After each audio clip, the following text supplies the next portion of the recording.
আসসালামু আলাইকুম। অসাধারণ ভিডিও এডিটিং।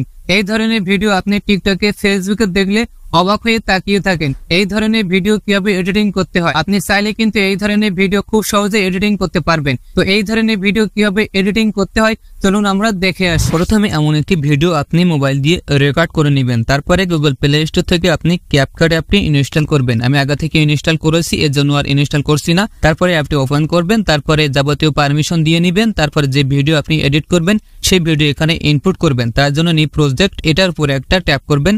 তারপরে গ্যালারি থেকে আপনার ভিডিও সিলেক্ট করবেন। তারপর এখানে অ্যাড অপশন এটার উপরে একটা ট্যাপ করে দিবেন। তারপরে ভিডিওটি এখানে ইনপুট হয়ে যাবে। এখন যদি ভিডিওটি প্লে করি, দেখুন সিম্পল একটা ভিডিও আছে। এখন আপনারা যে কাজটি করবেন, ভিডিও লেয়ারের উপরে একটা টাচ করবেন। তারপর এখানে ইফেক্ট এটার উপরে একটা টাচ করে দিবেন।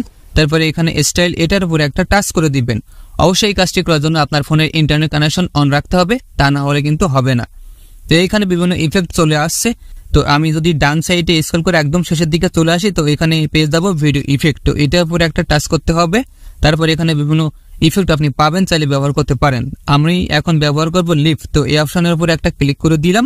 এখন আমাদেরকে একটু ওয়েট করতে হবে, প্রসেসিং হবে।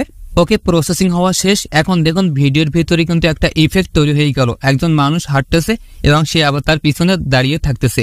এখন এই ভিডিওটি যদি আপনার গ্যালারিতে সেভ করতে চান, তাহলে যে কাজটি করতে হবে, তো প্রথমে আপনারা ক্যাপকাটের লোগোটি আপনারা ডিলিট করে দিবেন ওয়াটারমার্কটি। তো তার জন্য আপনারা এই লেয়ারের উপরে একটা টাচ করবেন। তারপর এখানে ডিলিট এটার উপরে একটা টাচ করে দিবেন, তাহলে ওয়াটারমার্কটি ডিলিট হয়ে যাবে।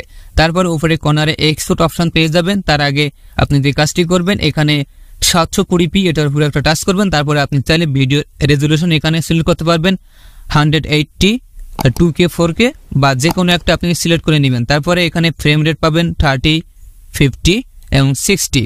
তো আপনি সিলেক্ট করে নেবেন। তারপরে উপরে কর্নারে এক্সপোর্ট এটার উপরে একটা ট্যাপ করে দিবেন। তারপরে এক্সপোর্ট হওয়া শুরু হয়ে যাবে। এক্সপোর্ট হওয়া শেষ হয়ে গেলে আপনার গ্যালারিতে সেভ হয়ে যাবে। এই ছিল আজকের ভিডিও। ভিডিওটি কেমন লাগলো অবশ্যই কমেন্ট করে জানাবেন। যদি এই চ্যানেলে নতুন হয়ে থাকেন, তাহলে অবশ্যই এই চ্যানেলটি সাবস্ক্রাইব করে আমাদের পাশে থাকবেন। আরো অনেক ইম্পর্টেন্ট ভিডিও আপলোড করা হবে, যা আপনাদের অনেক কাজে লাগবে। দেখা হবে নতুন কোনো ভিডিওতে। ততক্ষণে সবাই ভালো থাকবেন, সুস্থ থাকবেন এবং নিজেদের ধর্ম পালন করবেন। আল্লাহ হাফেজ।